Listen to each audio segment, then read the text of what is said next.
अस्सलाम वालेकुम। इत्तेहाद न्यूज़ में आपका खैर मकदम है। धारवाड़ शहर के बेलूर में यहाँ पर एक लॉरी ओनर्स और ट्रांसपोर्टर्स का संघ का उद्घाटन हुआ। यहाँ पर इस समारोह में सभी ट्रक ओनर्स और ट्रांसपोर्टर्स ने हिस्सा लिया और एक अज़ाइम बनाया कि उनकी सारी तकलीफों को दूर करने की कोशिशें चलाते रहेंगे।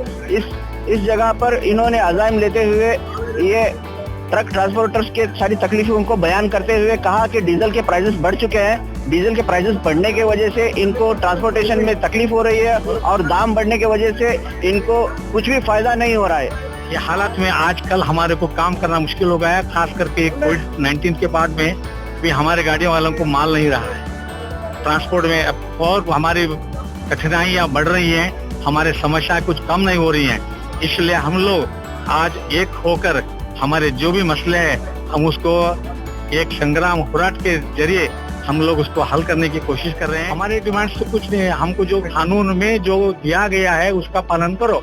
हमको ट्रक टर्मिनल बनाया है चन्ना रेड्डी साहब ने, उसका जो है उसका सही तरीके से इस्तेमाल करो। अभी ये बना दिए, किसको पूछ के बनाए, हमारी क्या जरूरत है, ये इन्होंने क्या बनाया है। ऐसा हुबली में है, अब बनने जा रहा है, अभी बना नहीं है। ऐसा वो पब्लिक पार्टनरशिप हमको नहीं चाहिए। हमारे को लैंड दे दो, हमारी जरूरत के मुताबिक हम लोग अपना गोडाउन बना लेंगे, ऑफिस बना लेंगे, हम काम करेंगे। ये अपने फायदे के लिए ये सरकार के जो ब्यूरोक्रेट्स है, जो इलेक्टेड रिप्रेजेंटेटिव्स है, मनमाने ये जो काम कर रहे हैं इसके हम नहीं करना चाहते।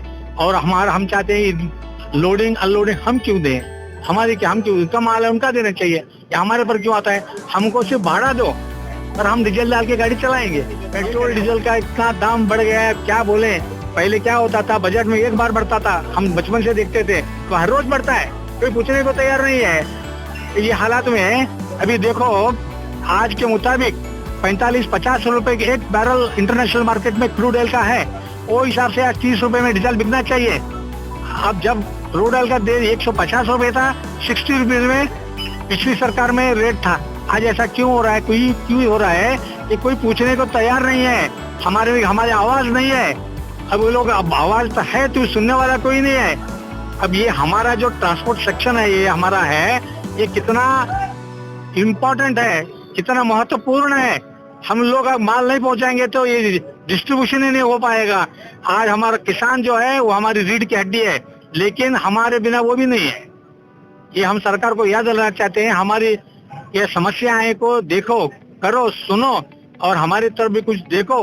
हमारे हम लोग कितना देश की तरक्की में, नेशन बिल्डिंग में हम है, नंबर 1 है किसान और हम है, हम और किसान है, दोनों चल के हम नेशन बिल्डिंग में काम कर रहे हैं। लेकिन आज सरकार क्या कर रही है, डीजल पेट्रोल पे अपनी सरकार चला रही है।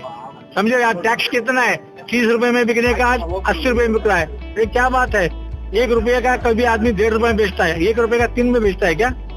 ये तो सरकार को सुनना चाहिए। ये सारा दबाव हम पर क्यों आ रहा है, हमारे कोई दिया है। आज इतने कोविड में हम लोग बैठे, हमारे कोई रिलीफ मिला है, चलो मोराटोरियम दिया है, कोई कंत हमारी माफ नहीं हुई, बड्डी हमारी माफ नहीं हुई है। तो ये हालात में हम गुजारा कर रहे हैं, इसलिए हम लोग अपने हक के लिए लड़ने के लिए संघ बनाए हैं, हम लड़ेंगे।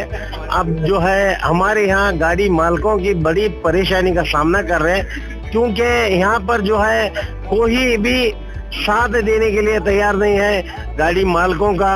अभी एक जो है, जो माल जो है बनाने में लगा है रईत हमारे, उसके हिसाब से लेके जाने वाले काम हमारा है। वो लेके जाने में जो काम हम दे रहे, हम साथ दे रहे, हमारा कोई भी नहीं है। क्योंकि हमारे जो रईत बांधव जो भी है हमारे, उनका ही सुन नहीं पा रहे। इसके लिए हम जो है उनका साथ देने के लिए आने वाले दिनों में हम भी उनका साथ देने के लिए हम खड़े रहे, उतरेंगे। अब क्यों बोले तो वो टिकने के बाद ही हम लेके जाने का काम करेंगे। इसके लिए उनको जो है लेके हम काम करेंगे। हमारे चेयरमैन साहब को, हमारे सदर साहब को मैंने बोला हूँ ये काम आगे बढ़ेंगे करके, बढ़ाएंगे इंशाल्लाह में। अभी हमें जो है ये यहाँ जो ट्रक टर्मिनल का जो काम हुआ है कुछ भी फैसिलिटी नहीं है। इसकी फैसिलिटी के लिए हमारे चेयरमैन साहब को मैं गुजारिश किया हूँ, वो भी नेक्स्ट मीटिंग में इंशाल्लाह हो जाएगा। मैं मेरी जो बात जो है आप सुनाएंगे करके मैं गुजारिश करता हूँ। अस्सलाम वालेकुम।